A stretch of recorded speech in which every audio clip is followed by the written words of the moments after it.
somewhere around the age of 8. A lot of black girls born in the 70s got told a version of the same sentence. Be twice as good to get half as much. And here's what almost nobody says about that sentence. It was loving, it was true, and it quietly ended their childhood a few years early. This is a generation with a specific place in history. Black American girls of Generation X, born roughly between 1965 and 1980, were the first cohort to arrive after the Civil Rights Act and the Voting Rights Act had passed. Their parents had marched, sat in, and been turned away from things these girls were now legally allowed to walk into. Many were the first in their families to attend integrated schools from day one, sometimes buzzed across a city, sometimes the only black girl in the class. They inherited doors their parents had forced open, and with those doors came a weight.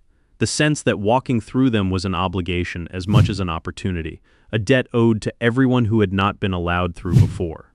Before we go further, one honest thing. There's no single story here.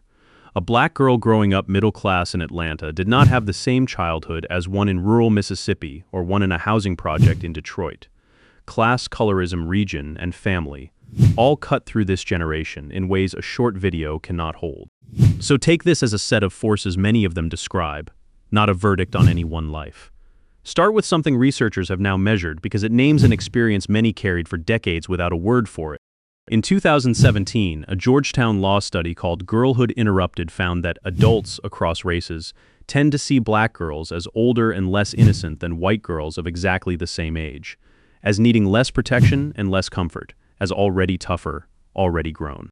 And this begins early, in the data as young as 5. Researchers call it adultification.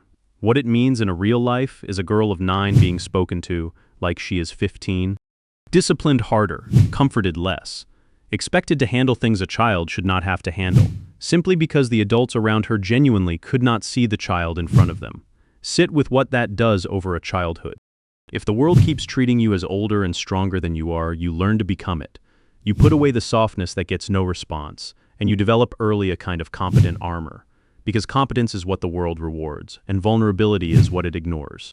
For a black Gen X girl, growing up often meant adult responsibility young, caring for younger siblings, translating the world for family, holding things together, and being praised precisely for how much she could carry without complaint.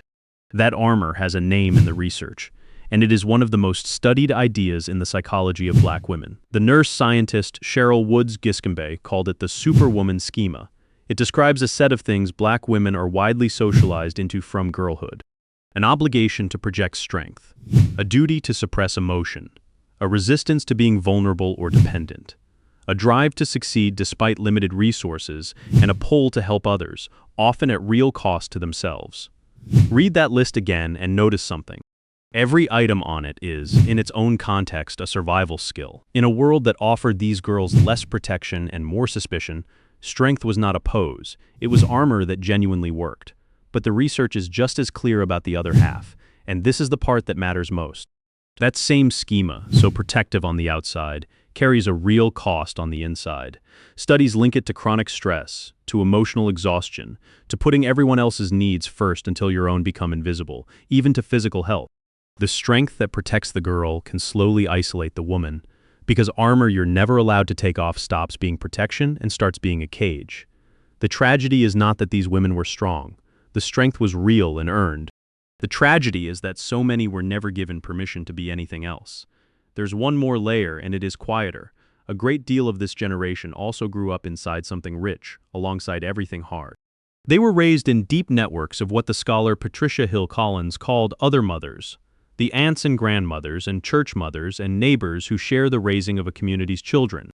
They came of age watching a black sitcom that sent a whole generation toward historically black colleges, hearing a new music being invented, learning the private grammar of hair and code and kitchen table talk.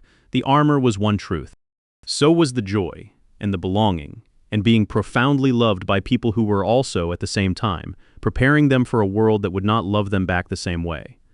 So if you know one of these women, or if you are one, here's the cue underneath all of it. When she waves off help, when she insists she is fine, when she carries the whole family and never once asks for a hand, that is not coldness, and it is not that she does not need you. It is an 8-year-old who was taught correctly for her time that softness was a luxury she could not afford. The strength was never the problem. The strength saved her.